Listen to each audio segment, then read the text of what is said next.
Finished the chess broadcast, and you can see that on YouTube and on Twitch. On Twitch, you can see it for just a few days, but on YouTube, it'll be there for like a long time. And I forgot, I promised at the beginning of the broadcast that I would, if I lost, I would give a rendition of, it's one of those termites, give a rendition of Robert Frost's any some poem by Robert Frost, and I was thinking, well, what would be an appropriate poem? And I was thinking, well, a lot of my viewers have been asking for a poem by Robert Frost, and I was thinking, well, maybe stopping by woods on a snowy evening. It's one of his most famous poems. So, and I did lose. Hate to say that, but at the same time, I had the brainwaves moving the whole time. So that was cool because even though I lost, you could see the brainwaves as I was losing, and we got a lot of good data. We got a lot of good data because losing at chess is it's a horrible thing, and it really affects your brainwaves, and it was all registered.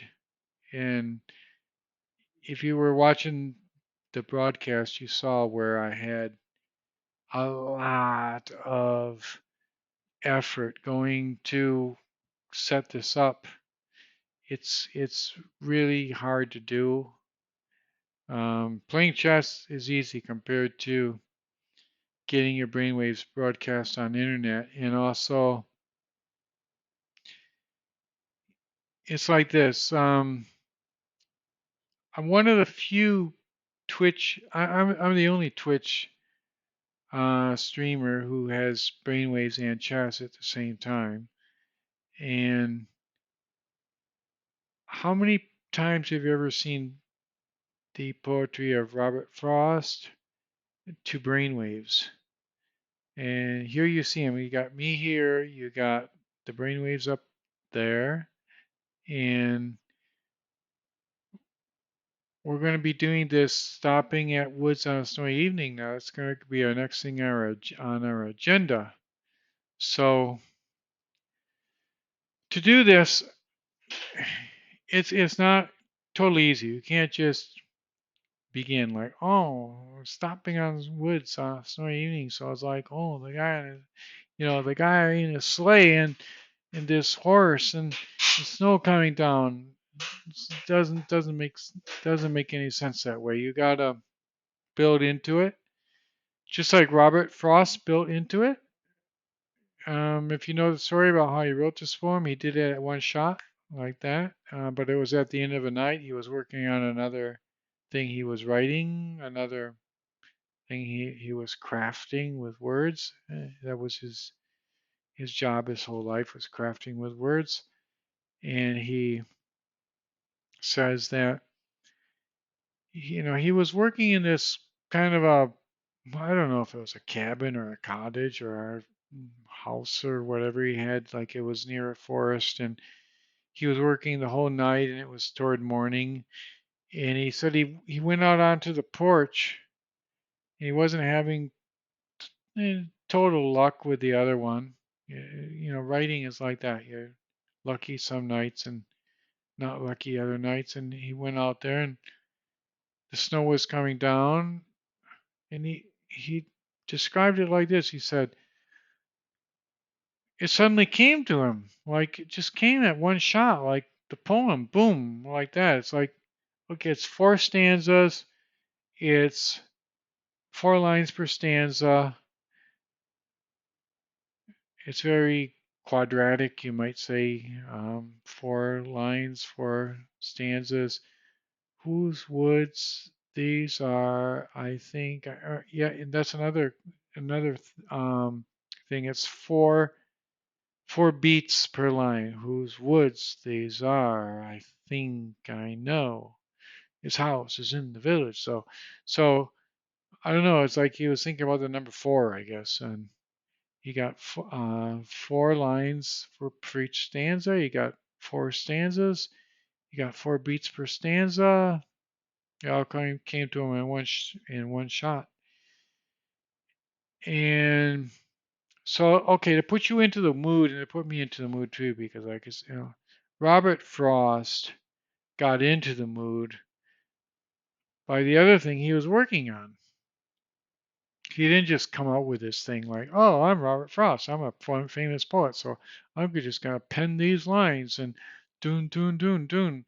No, he didn't do that. He got into the spirit of the thing, and then it came to him. And part of it was the snow that he said. He said he went outside, it was snowing, and it was dark, and he was working on another thing. So it's very important to get ourselves into the mood of it. So what I'm going to do is I'm going to work into that. I'm going to first, okay, I'm going to do what, don't think I'm just stalling, and I'm not doing that. I'm just going to put ourselves into the mood, all of us. I'm going to put myself, yourself, we're going to put into it, and then it's going to go. It's going to flow. It's going to flow. So the way to make it flow is to put yourself into the mindset. Okay, the mindset is we got to be like Robert Frost when he wrote the thing. He's out there on the veranda, whatever it was, of his little cottage or cabin or house or whatever it was, condo where he was living at the time. And he went out there and he saw the snow coming down. And then he got this idea of a guy who was,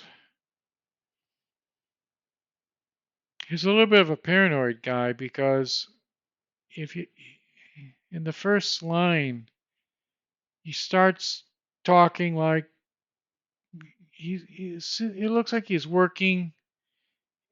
Not that what he says look like he's working toward a beautiful scene, but he's actually inspired by something because he's starting to write a poem, right? So he sees the beauty before he starts to write the poem, but something sidetracks him, and he's sidetracked. The poem makes it very clear he's sidetracked by the whole idea about, well, it's weird to just stop and watch the snow fall down. Like, who would do that? It's a waste of time. It's not the proper thing to do for a good, a good citizen, a good member of society. Why are we going to just sit here looking at? And he even thinks this horse thinks the same thing. He's thinking, well, my little horse must think it queer to stop without a farmhouse near. So he's he's really thinking not only humans, but even horses have this idea like, well, we shouldn't be doing this. And in the first line, you'll see. In the second line, you'll already see him talking about the owner of the woods. Like he's saying, well, the owner of the woods won't see me. Why does he say that? Because he's thinking, well, he's paranoid. He's thinking, well, like who's going to see me here? Well, maybe the owner of these woods. The woods are here, and I'm looking at them, and who knows who the owner is? Well, but his house is in the village. So, and then he gets into this whole idea about the snow coming down, but that comes after because first his horse makes the bells shake, and he actually attributes a human emotion, a human judgment to the horse by saying, "Well, my little horse must think it queer to stop without a farmhouse near." He's thinking his horse even thinks that it's strange to stop like that. This guy is like really. This is not a children's channel, so I can say he's fucked in the head, right? Like he's like totally. He's a weird one. Like it's not a horse that's thinking he's weird. He is weird. So and nowadays we say that, but at the time Robert Frost wrote this back in the 1920s, it's probably completely normal in certain segments of society, at least, to have this emotion like, well, why am I stopping here? I shouldn't be stopping here. I need to I need to be doing other more useful things in life, not just admiring the snow coming down, the sweep of easy wind and downy flake.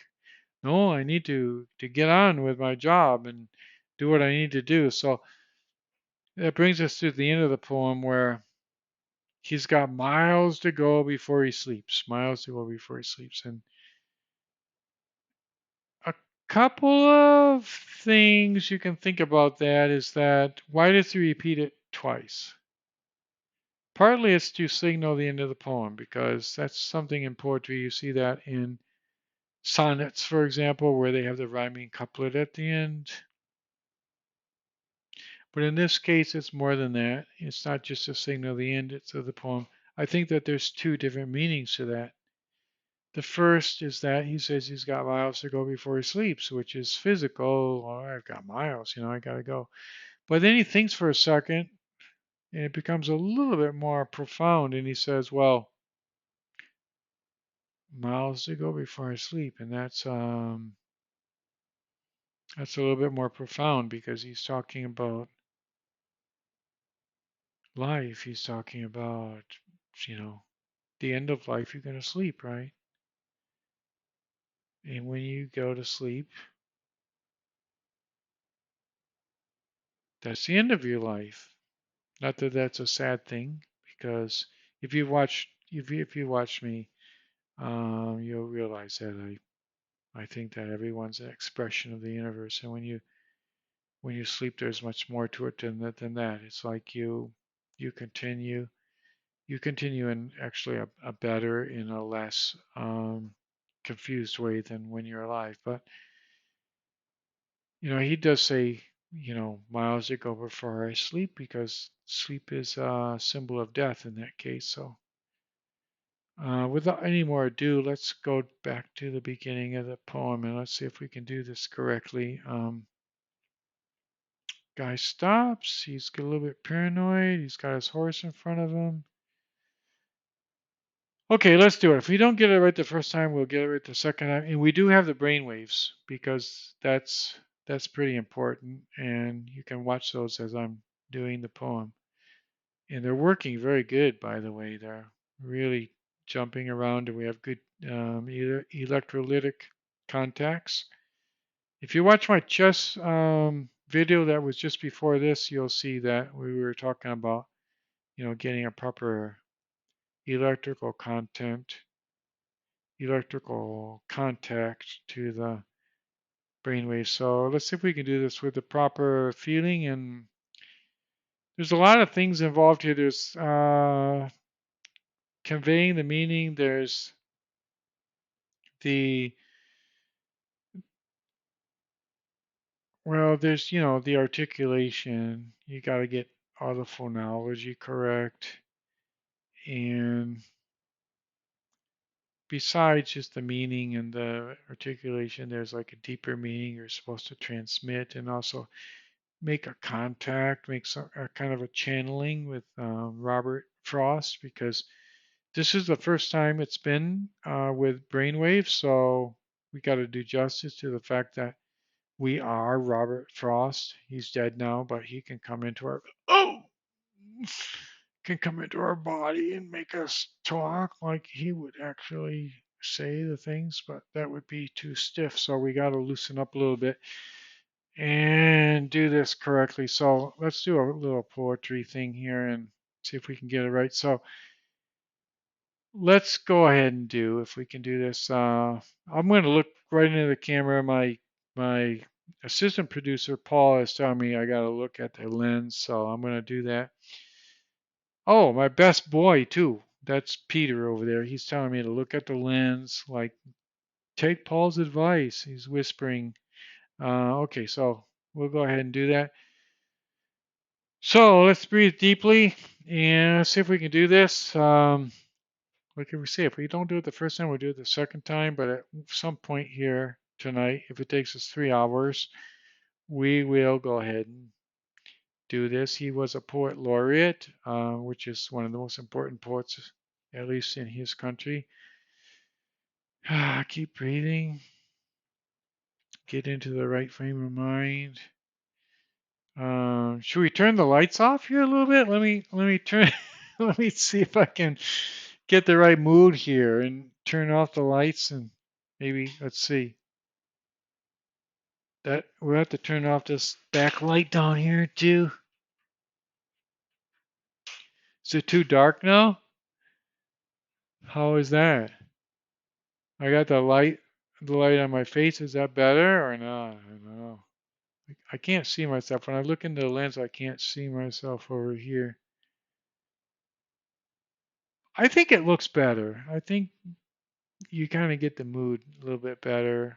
It's a little bit red. I don't know why, because I got this end stream here and Twitch, it's red. But let's try. Let's try like this because the guy is at night and everything. So look at Paul. Come on now, calm down. Now, stop giving me advice while I'm reciting poetry. You distract me. Okay, so let's do it. Breathe a little bit. Okay, breathe a little bit. Looking into the lens.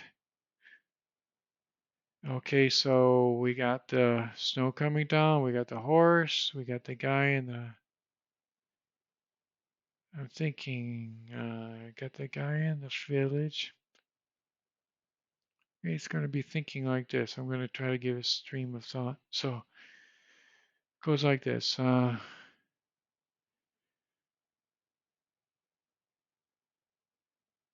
Before he starts to talk, he's like looking around and he already sees the beautiful scene and he wants to stop and he does stop. He obviously he doesn't say this before he stops. He's like driving his horse.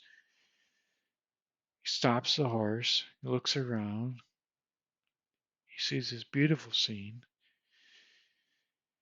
and then he begins like this. He starts to think, whose woods these are, I think I know. His house is in the village, though. He will not see me stopping here to watch his woods fill up with snow. No, forget that, forget that. So, it sounded like a rendition, like down, down, down. We're gonna watch his woods fill up with snow. It's not. It's got to. It has to be a little bit better than that. Let's try once again. We have time. We got time to do this. So let's try another time. So the guy stops. He sees the snow. His horse is there. And I'm not saying that this is completely possible. Maybe this poem is just not well written. Who knows? Like it might be hard to do this because it's not well written. It looks good on paper, but in the stream of consciousness, it's just not the thing a person would say. But let's see if we can channel this and get into it. We'll give Robert Frost the benefit of the doubt and try again. So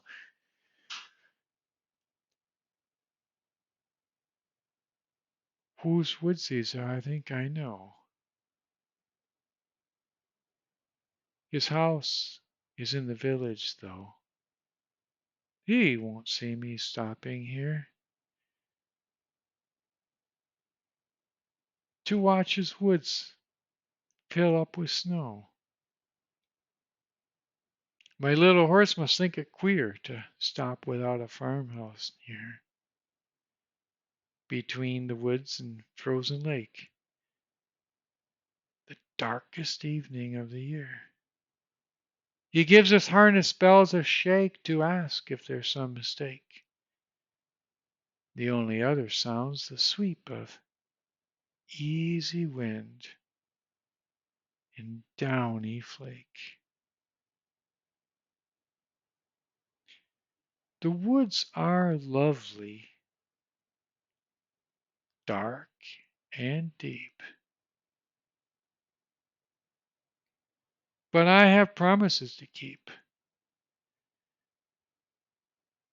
and miles to go before I sleep, and miles to go before I sleep.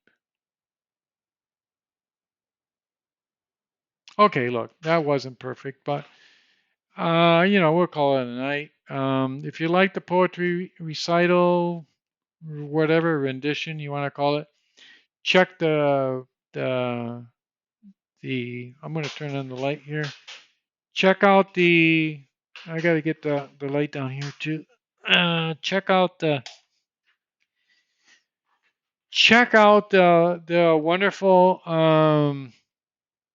what was it? Oh, Twitch stream. We played a lot of chess. We got some good wins.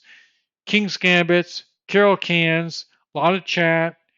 It was coming just before this, so check it out, and we'll see you next time here on Twitch, and hope to see you soon. Okay, bye bye.